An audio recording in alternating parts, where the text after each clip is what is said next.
오늘은 장소를 변경해서 책을 읽어드리도록 하겠습니다. 사실 제가 그냥 실내에서 좀 어수선한 장소에서 책을 읽으려 하다 보니까 이 말이 제대로 나오진 않았더라고요. 제가 자막을 생성해 보니까는 완전히 뭐 이게 무슨 중국말인지 일본말인지도 헷갈릴 정도였으니까요. 그래서 제가 여기 보시면 다소 낯익은 풍경이라고 볼 수 있을 것입니다. 그동안 제가 책을 읽은 장소가 쪽이거든요. 저기 보시면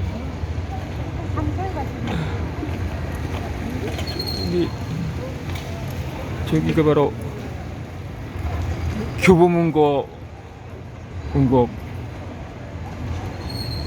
거기 7층 2역에 위치한 곳에서 제가 그렇게 제가 책을 읽기만 했었는데 의자가 모두 사라지다 보니까는 입석으로만 책을 보긴 뭐하고 해서 사람도 뜸할 때 영상을 찍을까 하는 생각도 들었더라고요. 자, 그러면 우선 제가 지난번 영상에 이어서 본문 내용을 설명해 드리고자 합니다.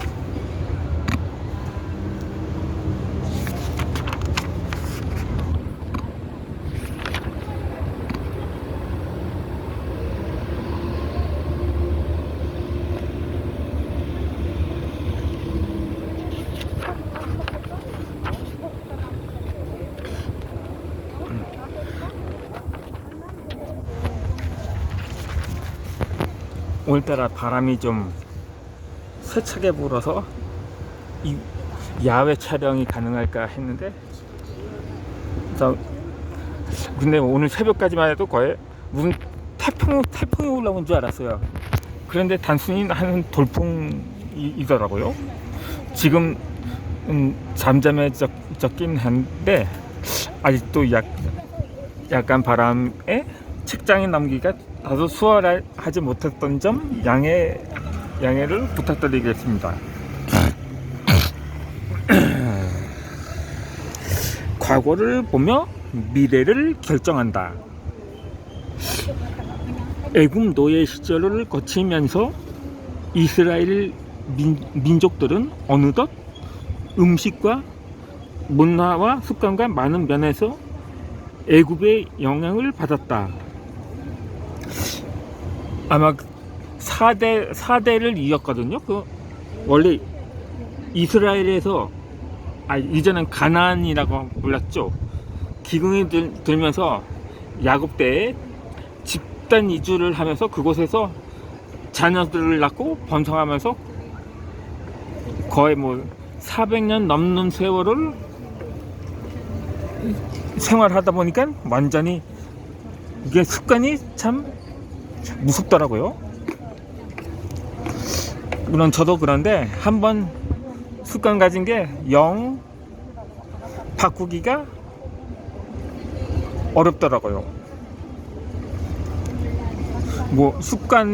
그것이 습관일 수도 있고 버릇이기도 할 수 있는데, 어찌되었든 여기서 이스라엘 백성들이 행한 사례들을 보면서도 알 수가 있을 것입니다. 그들이 광야 40년을 거치면서 많은 훈련과 연단을 받은 것이 사실일지라도 그때까지 완전히 떨쳐버리지 못한 애굽의 요소들이 묻어 있었던 것이다. 여기서 나오는 애굽이 지금의 이집트죠. 옛 국명이 애굽이었던 것입니다.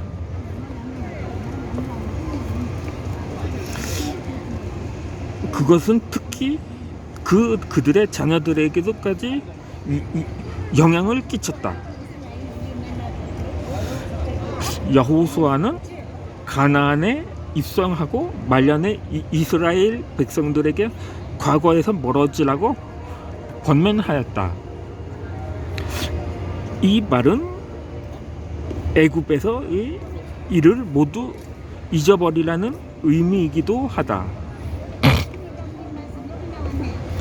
학수고대하던 젖과 꿀이 흐르던 가나안 땅에 도착하고 보니 차라리 애굽 노예 시절로 돌아가는 편이 나을 것이라는 생각이 이스라엘 백성들 중에 없지 않았던 것이었다. 그런데 이 외에도 백성들이 과거의 광야 시절처럼 우상 섬기는 일을 버리고 여호와 하나님만을 경외하라는 뜻을 담고 있다. 그렇게 많은 일을 거치면서 하나님의 기적과 역사를 체험한 이스라엘 백성들 가운데에도 이 여호와 하나님을 섬기지 않고 금송아지를 제작해 숭배했다는 일들이 있었다는 것은 믿기 어려운 사실이었다. 오늘날에도 우리가 얼마만큼 진보했다 하더라도 조심하지 않으면 안 되는 것이 있기 때문이다. 그것은 바로 우리가 지금까지 거쳐온 인생 가운데서 묻어 있는 과거의 흔적들이다.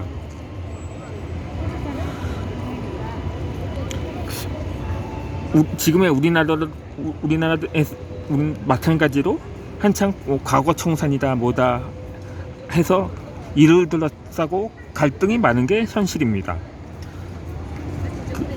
이 문제는 과거 외국에서도 예나 지금이나 마찬가지로 그러한 역사가 반복되고 있다는 점입니다.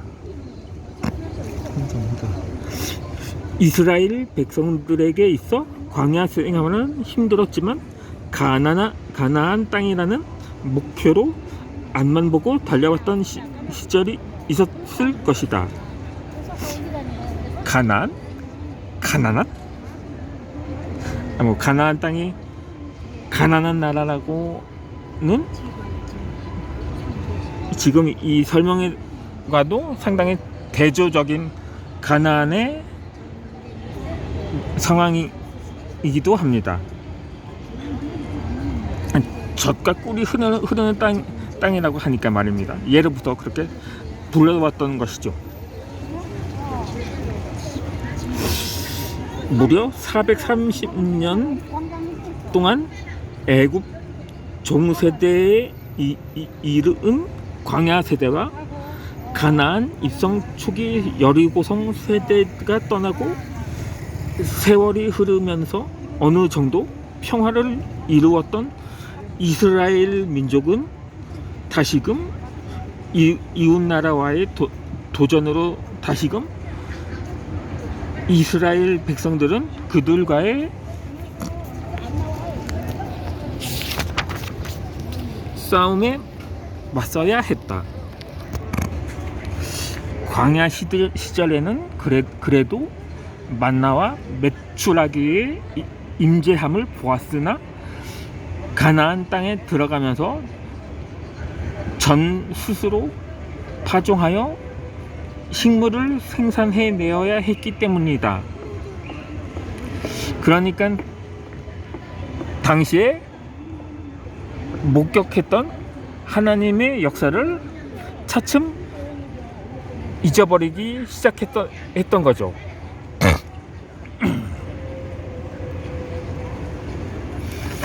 그런데 초기의 가나안 땅에는 가뭄이 들어 이마저도 순탄치 않았다. 이들은 광야 시절 금송아지를 만들고 풍류를 즐겼던 시절을 상기하면서 이방인들을 취하여 하나님을 멀리하고 바알 등을 섬기던 시절이었다.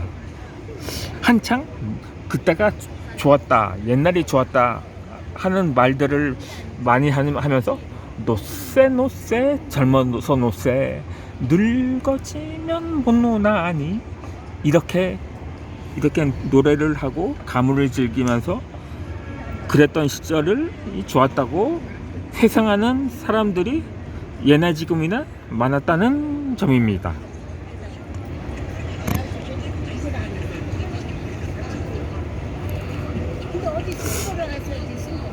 이스라엘 백성들은 가나안에 입성한 이후에도 그제서야 애굽의 종살이를 하던 시절이 좋았다고 생각하였다. 이스라엘은 왕정이 들어선 이후에도 그러한 생각을 가진 백성들이 있었다. 왕정 시대에 이스라엘도 온전치만은 않던 시절이었다. 이스라엘 초대 왕이었던 사울 시세 동안에 블레셋과의 잦은 전쟁이 있었다. 이 블레셋이란 나라가 과거에도 수시로 이스라엘을 침략하고 수탈을 자행했던 나라로서 줄곧 히브리 민족들을 괴롭혔던 이웃 나라였습니다. 이스라엘 민족들을 히브리 민족이라고도 하는데, 이 블레셋은 오늘날에는 팔레스타인이라고도 불리고 사실상 분단 국가라고도 할 수가 있습니다. 다윗과 솔로몬 왕 때 확장했던 영토가 포함되었기 때문이기도 하죠. 그렇게 이스라엘 초대 왕이었던 사울 7세 동안 블레셋과의 잦은 전투가 있었고요. 그런데 사울 왕이 하나님을 멀리하게 되면서 이스라엘은 블레셋에 패하고 만다. 그 후로 이스라엘에는 블레셋에 의해 점령당하게 되고 그 시기에 다윗이 왕위에 오르게 되었다. 따라서 다윗 7세 동안은 전쟁에 허비하던 시절이었으나 하나님을 온전히 섬겼던 다윗 왕 덕분에 이스라엘이 통일되고 이후로 백성들과 함께 태평성대를 누릴 수 있었다. 다윗의 아들 솔로몬이 왕이 되면서 초기에는 부왕 다윗처럼 하나님을 잘 섬기면서 나라가 융성해지는 듯 했으나 임기 종반에 접어들면서 솔로몬이 성전과 왕궁을 짓기 위해 백성들을 혹독하게 다스리기 시작하다 이스라엘 백성들은 점차 다윗 시대를 그리워하기도 했던 것이다. 영상을 이어서 올려드리도록 하겠습니다.